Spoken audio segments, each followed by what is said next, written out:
لاکھ ہاشمی میں آج ایک ایسی اہم موضوع پر بات کرنا چاہتا ہوں کہ کل کی تاریخ میں عمران خان جس طرح ایک جتھا لے کر اور ایک جتھے نے پوری کورٹس کے اوپر جو ہے نا، جہاں پہ 3-4 عدالتیں تھیں، ہماری دہشت گردی کی عدالت تھی، بینکنگ کورٹ تھی، اور اس جتھے کو لے جا کے جس طرح سے کل گیٹ توڑے گئے اور جس طرح سے عدالتوں پر چڑھائی کی، ہمیں تو یہ کہتے ہیں کہ بار بار یہ پروپوگنڈا کرتے ہیں کہ جس سپریم کورٹ میں چڑھائی کی۔ کل کے کیس کے بارے میں پوچھنا چاہتا ہوں کہ اپنی انتظامیہ سے، اپنی آئی جی اسلام آباد پولیس سے اور اپنے محترم جج صاحبان سے،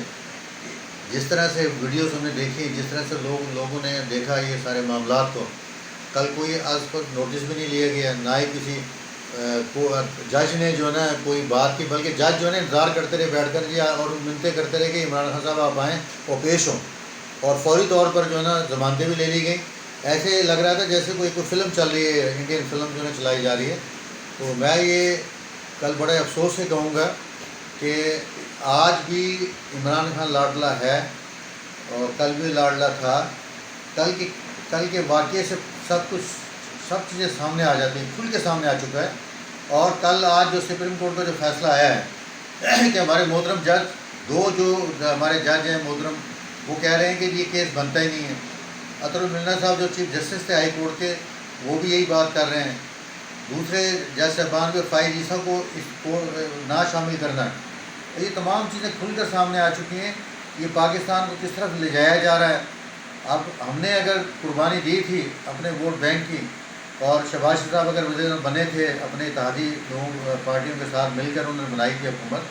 تو ہم نے تو ملک کو بچانے کے لیے حکومت بنائی تھی۔ اور آج جو ہے نا جس طرح سے ملک کو بچایا ہے، جس طرح سے ڈیفالٹ زون سے ملک کو بچایا ہے، لیکن آج جو کچھ یہ کیا جا رہا ہے، تو میں تو اس نتیجے پہ پہنچا ہوں کہ جس طرح سے ہمارا ووٹ بینک کم ہو رہا ہے، ہمارے ورکرز کے اندر جو ہے بے چینی پائی جاتی ہے، اور وہ ماحول نہیں بن رہا ہے، اور ماحول صرف اور صرف عمران خان کا ایک ماحول بنایا جا رہا ہے، عمران خان کو کامیاب کرنے کے لیے ماحول بنایا جا رہا ہے۔ تو میں تو یہ بالکل یہ بات سمجھتا ہوں کہ اگر الیکشنز ہوں گے تو دوبارہ سے عمران خان کو جتایا جائے گا اور دوبارہ سے لایا جائے گا۔ اور میں ایک ادرا سا کارکن ہوں، میری رائے صرف اور یہ نواز شریف صاحب سے کہ خدا را آپ واپس آئیں اور اپنے کارکنوں کو اکٹھا کریں، اپنے ووٹ بینک کو اکٹھا کریں، ورنہ یہ تمام معاملات اب آپ کے ہاتھ سے نکل جائیں گے اور آگے چل کے ہمیں اور پریشانی کا سامنا کرنا پڑے گا۔ تو میں اسی کے ساتھ یہ بھی کہوں گا کہ جو حساب ڈار سے ہماری خواہشیں تھیں یا ہماری تمنائیں تھیں یا ہم جو سمجھتے تھے، وہ بھی وہ پوری نہیں کر سکے، اور ڈالر اسی طرح سے بڑھ رہا ہے، مہنگائی اسی طرح سے بڑھ رہا ہے۔ میں صرف اتنی سی تجویز دوں گا شہباز شریف صاحب کو کہ جناب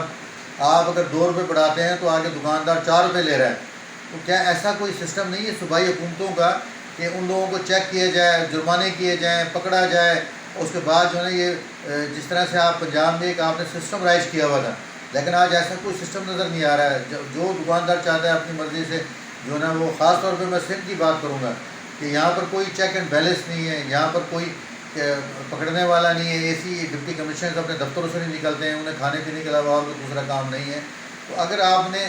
اگر اور بھی حکومت کرنی ہے تو پھر ان چیزوں کو سسٹم کو آپ کو سدھارنا ہوگا اور سسٹم کو سختی کرنی پڑے گی،